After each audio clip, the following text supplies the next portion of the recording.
মধ্যপ্রাচ্যে চলমান যুদ্ধে বাংলাদেশের কূটনীতিক অবস্থান প্রবাসীদের স্বার্থ বিবেচনা করেই নেওয়া হয়েছে। পররাষ্ট্র মন্ত্রণালয়ে চলমান পরিস্থিতি নিয়ে সোমবার আন্তঃমন্ত্রণালয় বৈঠকের পর এই অবস্থান জানান পররাষ্ট্রমন্ত্রী খলিলুর রহমান। যুদ্ধে এখন পর্যন্ত 2 বাংলাদেশির মৃত্যু হয়েছে, আহত হয়েছে 7 জন। ইরানের সর্বোচ্চ নেতা খামেনির মৃত্যুতে আনুষ্ঠানিক শোকও জানিয়েছে ঢাকা। ইরানে যুক্তরাষ্ট্র এবং ইসরায়েলের হামলার পর মধ্যপ্রাচ্যের মার্কিন ঘাঁটিগুলো লক্ষ্য করে পাল্টা হামলা চালায় ইরান। মধ্যপ্রাচ্যের বিভিন্ন দেশে থাকা যুক্তরাষ্ট্রের এসব ঘাঁটি রয়েছে। এমন বাস্তবতায় রাজপথে যুক্তরাষ্ট্র এবং ইসরায়েল বিরোধী বিক্ষোভ হলেও পররাষ্ট্র মন্ত্রণালয় কারো পক্ষে অবস্থান বা কারো বিপক্ষে নিন্দা জানায়নি। সোমবার পররাষ্ট্র মন্ত্রণালয়ে মধ্যপ্রাচ্য পরিস্থিতি নিয়ে জরুরি আন্তঃমন্ত্রণালয় বৈঠক অনুষ্ঠিত হয়। পররাষ্ট্র, প্রবাসী কল্যাণ, শ্রম ও বেসামরিক বিমান চলাচল মন্ত্রণালয়ের মন্ত্রী প্রতিমন্ত্রীরা বৈঠকে উপস্থিত ছিলেন।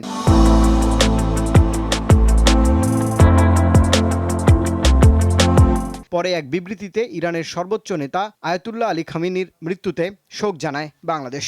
আরেক বিবৃতিতে জানানো হয়, এখন পর্যন্ত সংযুক্ত আরব আমিরাত এবং বাহরাইনে 2 জন বাংলাদেশির মৃত্যুর খবর জেনেছে পররাষ্ট্র মন্ত্রণালয়। তথ্য ইনফরমেশন পাওয়ার পরপর যাদের ভিসার মেয়াদ শেষ হয়ে যাচ্ছে বা 1 দিন বা 2 দিন আছে, পরবর্তীতে তাদের এই ব্যবস্থা নেওয়ার জন্য আমাদের পক্ষ থেকে সব ধরনের সংশ্লিষ্ট এমবাসির সঙ্গে যোগাযোগ করে প্রয়োজনীয় ব্যবস্থা নেওয়া হয়। পররাষ্ট্রমন্ত্রী জানিয়েছেন, সোমবার কুয়েত, কাতার ও বাহরাইনের পররাষ্ট্র দফতরের শীর্ষ কর্তাদের সঙ্গে তিনি টেলিফোনে আলাপ করেছেন। প্রবাসীদের নিরাপত্তায় সকল প্রচেষ্টা জারি রেখেছে বাংলাদেশ সরকার। কুয়েতের পররাষ্ট্রমন্ত্রী এবং বাহরাইনের পররাষ্ট্রমন্ত্রী ফোন করেছিলেন এবং কাতারের পররাষ্ট্র প্রতিমন্ত্রী,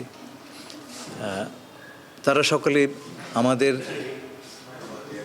নাগরিক যারা এ সমস্ত দেশে আছেন তাদের সম্পূর্ণ নিরাপত্তা এবং সুরক্ষা দেওয়ার ব্যাপারে তাদের পূর্ণ আশ্বাস দিয়েছেন। তিনি জানিয়েছেন, ইরানে যুক্তরাষ্ট্র ও ইসরায়েলের হামলা অব্যাহত থাকায় মধ্যপ্রাচ্যে থাকা প্রবাসী বাংলাদেশিদের খবর রাখছে পররাষ্ট্র মন্ত্রণালয়।